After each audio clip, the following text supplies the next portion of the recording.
আজকে হচ্ছে আমাদের এক্সেলের 2 নম্বর ক্লাস। কেমন? তো আমরা যেটা প্রথমে দেখবো, আমরা এক্সেলটা নিয়ে আসবো। কেমন? এই যে এক্সেলে যাব, তারপর হচ্ছে এক্সেলটা ওপেন করতেছি, এক্সেল ওপেন করতেছি। ফার্স্ট ক্লাসে আমরা যেটা দেখেছিলাম, কি করছিলাম, আমরা প্রথমে এক্সেলে ঢুকে আমাদের প্রথম যে কাজ, এটা হচ্ছে কর্নারে যাব। কেমন? কর্নারে ক্লিক করব, ক্লিক করে এইটাকে এদিকে উপরে, কেমন, অবশ্যই উপরে যাব, তারপর হচ্ছে দুদিকে দুইটা অ্যারো চিহ্ন পাবো। কেমন? তাহলে আমরা কি করলাম, এই যে উপরে গিয়ে কি করব, উপরে গিয়ে এটা একটু বড় করে নিব, তারপর হচ্ছে এইখানে গিয়ে এটারে একটু বড় করে নিব। তারপর যে আমাদের কাজ শেষ, মানে হচ্ছে এই লেআউটের কাজ শেষ। এখন উপরে যাব, এই যে সেটিংয়ে গিয়ে ক্যালিব্রেটরে টাইমস নিউ রোমান করে দিব। সবটা কিন্তু সিলেক্ট থাকতে হবে। এবার এটাকে 14 করে দিব, আর এটাকে মাঝখানে, যেমন বক্সের মাঝখানে থাকে, লেখাগুলো বক্সের মাঝখানে যেন থাকে, এই জন্য এটার মাঝখানে এটার মাঝখানে, এগুলো তো পারেন না। আমরা এখানে কি বলছিলাম, যে আপনি যদি কোনো প্রতিষ্ঠানের কম্পিউটার অপারেটর হিসেবে যোগ দেন, এবং আপনার কাজ পড়ছে হচ্ছে অ্যাকাউন্টস ডিপার্টমেন্টে, কম্পিউটার অপারেটর হিসেবে যোগ দিলে কিন্তু হচ্ছে আপনার চাকরি হচ্ছে 3 ধরনের। আপনি যে কোর্সটা করতেছেন এটার উপর 3 ধরনের চাকরি হয়। একটা হচ্ছে কম্পিউটার অপারেটর, যেটা হচ্ছে আপনি অফিসের বিভিন্ন ধরনের টাইপিং এর কাজ করবেন, এটা একটা। কেমন? একটা হচ্ছে টাইপিং এর, বিভিন্ন ধরনের টাইপিং এর কাজ করলেন এটা। আরেকটা থাকে হচ্ছে অ্যাকাউন্টস ডিপার্টমেন্টে, যদি আপনার জব হয় তাহলে আপনি কি করবেন, হিসাব নিকাশের কাজ। আরেকটা হচ্ছে ডাটা এন্ট্রি অপারেটর, যদি করেন করেন, তাহলে হচ্ছে এটা হচ্ছে অফিসের, হচ্ছে আপনার এই যে প্রতিষ্ঠানের যারা আছে তাদের বিভিন্ন তথ্যাদি হচ্ছে এগুলো ইনপুট ইনপুট করা। কেমন? এটা হচ্ছে আপনি যদি বড় কোনো অফিস হয়, মানে হচ্ছে বড় কোনো কোনো স্বনামধন্য প্রতিষ্ঠান হয়, তাহলে হচ্ছে 3 ধরনের কাজ থাকে। আর যদি প্রতিষ্ঠান ছোট হয়, তাহলে আপনার একাই 3টা কাজ করতে হবে। ডাটা এন্ট্রির কাজও আপনাকে করতে হবে, ওই বিভিন্ন ধরনের টাইপিং এর কাজ আপনাকেই করতে হবে, হিসাব নিকাশের কাজটাও আপনাকেই করতে হবে, যদি প্রতিষ্ঠান ছোট হয়। আর যদি বড় কোনো প্রতিষ্ঠান হয়, তাহলে 3 ধরনের কাজ হয়। একটা হচ্ছে ডাটা এন্ট্রি, মানে হচ্ছে শুধু প্রতিষ্ঠানের যে কর্মী আছে তাদের হচ্ছে ডাটাগুলো হচ্ছে করে রাখা। কেমন? সেভ করে রাখা। তো অ্যাকাউন্টস ডিপার্টমেন্টে যে কাজটা হয়, এটা হচ্ছে আপনার মাস শেষে কি করতে হবে, পুরো প্রতিষ্ঠানের যত এমপ্লয়ি আছে তাদের বেতন বেতনের যে শিট, ওইটা আপনাকে তৈরি করতে হবে। তো বেতন শিট তৈরি করতে গেলে এখন যেটা হয়, এটা হচ্ছে প্রথমে থাকে হচ্ছে আপনার বেসিক। কেমন? আপনি যখন চাকরিতে কি বলে অ্যাপ্লাই করবেন, তখন দেখবেন যে যেটা হয়, এই নিয়োগ বিজ্ঞপ্তিতে আপনার একটা থাকে যে আপনার বেসিক হচ্ছে মনে করেন 30,000 টাকা। মনে করেন বেসিক কত, বেসিক হচ্ছে 30,000 টাকা। আমি এটা মাঝখানে লিখি, মনে করেন বেসিক হচ্ছে 30,000 টাকা। তো বেসিক যদি 30,000 টাকা হয়, দিন শেষে কি পাই গিয়ে দেখবেন যে প্রায় 45,000 টাকার মতো পাই। হ্যাঁ, 45,000 টাকার মতো পাই।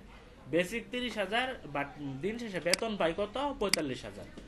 পত্রিকার মধ্যে দেখবেন যে বেসিক লেখা থাকে এটা 30,000 টাকা, কিন্তু মাস শেষে উনি পাই 45,000 টাকা। এখন এই এক্সট্রা 15,000 টাকা উনি পাই কোথা থেকে? এক্সট্রা 15,000 টাকা পাই হচ্ছে ওনারে প্রতিষ্ঠান, মানে বড় কোনো প্রতিষ্ঠান হলে, নর্মাল প্রতিষ্ঠান কিন্তু এটা দেয় না। সরকারি চাকরি করেন অথবা ভালো কোনো প্রতিষ্ঠান হলে ওরা কি করে, ওরা হচ্ছে এরকম করে, এখানে এই হাউস রেন্ট দেয়। মনে করেন প্রথমে হচ্ছে ওরা একটা হাউস রেন্ট দেয়। হ্যাঁ, হাউস রেন্ট। তারপর হচ্ছে বাড়ি ভাড়া দেয়, বাড়ি ভাড়া বাবদ কিছু ভাতা দেয় আপনাকে। তারপর হচ্ছে মেডিকেল অ্যালাউয়েন্স, এটা হচ্ছে চিকিৎসা ভাতা বাবদ ওরা কিছু টাকা দেয়। তারপর হচ্ছে আপনাকে ট্রাভেল অ্যালাউয়েন্স, এটা হচ্ছে আপনাকে যাতায়াত ভাড়া বাবদ ওরা কিছু টাকা দেয়। বুঝতে পারছেন? এই যে বেসিক যে 30,000 টাকা আছে, আমি এটাকে কেটে দিই, কেটে কন্ট্রোল দিয়ে এখানে পেস্ট করে দিচ্ছি। এই যে 30,000, এই 30,000 টাকার সাথে এইখানে এই বাকি টাকাটা যুক্ত হয়। কেমন? মনে করেন হাউস রেন্টে, মনে করেন বাড়ি ভাড়া বাবদ আপনাকে প্রতি মাসে মনে করেন দিচ্ছে যে মনে করেন দিল হচ্ছে 5,000 টাকা। কেমন? মেডিকেল অ্যালাউন্স এখানে দিল 5,000 টাকা। তারপর হচ্ছে ট্রাভেল অ্যালাউন্স এইখানে দিলে হচ্ছে আপনাকে 5,000 টাকা। এরকম করে ওরা এক্সট্রা কিছু টাকা দেয় সরকার থেকে, সুবিধা। কেমন? যেমন হচ্ছে যারা কি বলেন বাহিনীতে বিভিন্ন ধরনের, যেমন হচ্ছে নৌবাহিনী, পুলিশ, যারা তারা তারা দেখবেন যে রেশন পায়। কেমন? বিভিন্ন ধরনের ভাতা পায়। তো এইটা, এবং এখানে কি আপনার টোটাল দিন শেষে তাহলে কত পাচ্ছেন আপনি, টোটালটা এই দেখেন। আপনার বেসিক হচ্ছে চাকরিতে ঢোকার সময় ওই 30,000 ছিল, তাহলে দিন শেষে আপনি পাচ্ছেন হচ্ছে সমান চিহ্ন দিয়ে, আমরা এই চারটাকে তো যোগ করব নাকি, সবগুলো তো আমি পাচ্ছি। তাহলে প্রথমে আমি কি লিখবো বলেন তো দেখি, সাম, তারপর first bracket, J J three তারপর কুলন এম টু জে, এই যে জে থ্রি কুলন 5000 হলে কি হবে এম থ্রি। Thank you. এই যে এখানে ক্লিক করেন, তাহলে কত আসছে, এই যে 45,000 টাকাটা। এটাই আমরা করব আর কি, এটাই আমরা করব। এখন দেখেন এই যে এই অফিস থেকে কিন্তু আপনাকে এভাবে বলে দিবে না যে, অফিস থেকে এভাবে বলে দিবে না যে আপনার মনে করেন এটা হচ্ছে মনে করেন রহিম সাহেবের, কেমন রহিম সাহেব 30,000 টাকা পাচ্ছে, উনার হাউস রেন্ট 5,000 টাকা, মেডিকেল অ্যালাউন্স, চিকিৎসা ভাতা বাবদ 5,000 টাকা পাবে, ট্রাভেল অ্যালাউন্স বাবদ 5,000 টাকা পাবে। এটা সবার জন্য সেম থাকে না।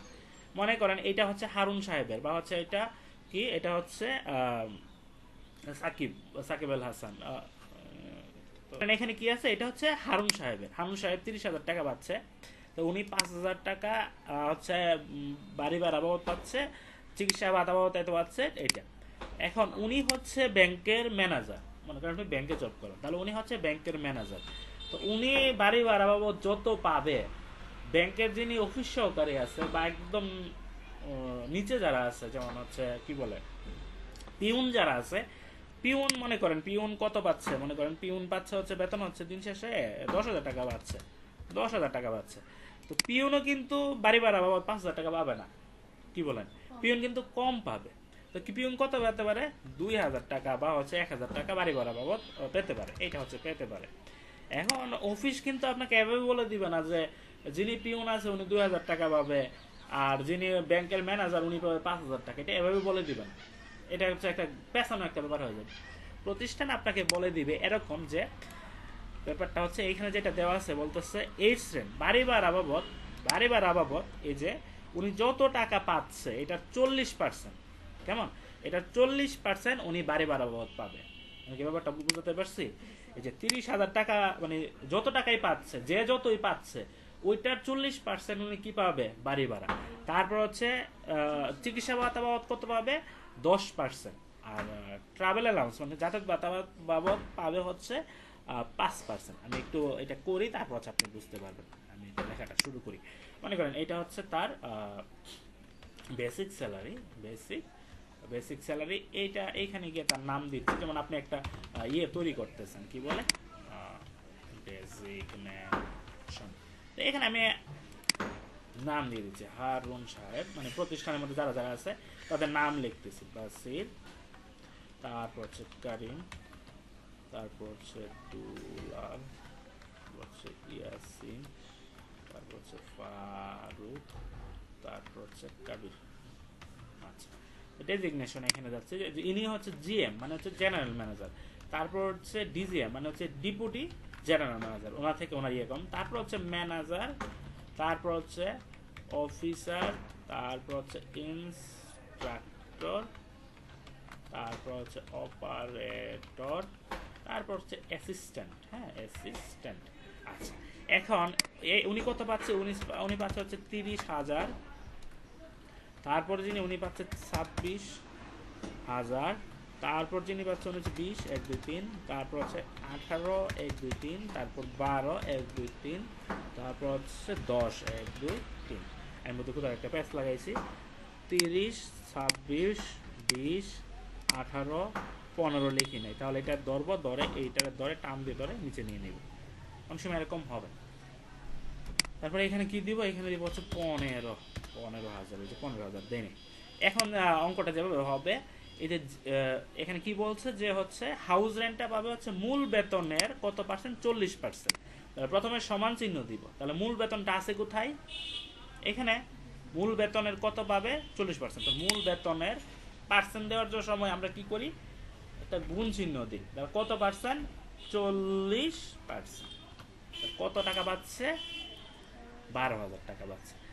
তারও আমি ইয়ে করে দিই, এটা সবাইকে প্রতিষ্ঠান কি করছে, একসাথে দিয়ে দিছে, মানে যে যত বেতন পাচ্ছে ওইটার 40% পাবে সে বাড়ি ভাড়া বাবদ, যে যত বেতন পাচ্ছে মূল বেতন যার, তার 15% পাবে কিসে, 10% পাবে কিসে, চিকিৎসা ভাড়া বাবদ। হ্যাঁ, তাহলে মূল বেতন যে যত বেতন পাচ্ছে, তাহলে উনি কত বেতন পাচ্ছে, মূল বেতন 30,000, 30,000-এর কত পার্সেন্ট পাবে, 10%। Thank you. ব্যাপারটা একটু অগোছালো হয়ে গেছে, আমি আরও বেশি সহজ করতে গেলেই এরকম হয়। আর সমান চিহ্ন দিচ্ছি, তাহলে যত টাকা বেসিক পাচ্ছে তার 5% পাবে কি যাতায়াত বাড়াবো। বুঝতে পারছেন তো ব্যাপারটা? এই বুঝতে পারলেই চলো। এইটা এখন সে মোট বেতন কত পাচ্ছে, মোট বেতনটা কিভাবে করবেন, সে বেসিকটাও পাবে, মূল বেতনও পাবে, সাথে ভাতাও পাবে। তাহলে প্রথমে দিব সমান চিহ্ন, তারপর সাম, থ্যাংক ইউ, তারপর ফার্স্ট ব্র্যাকেট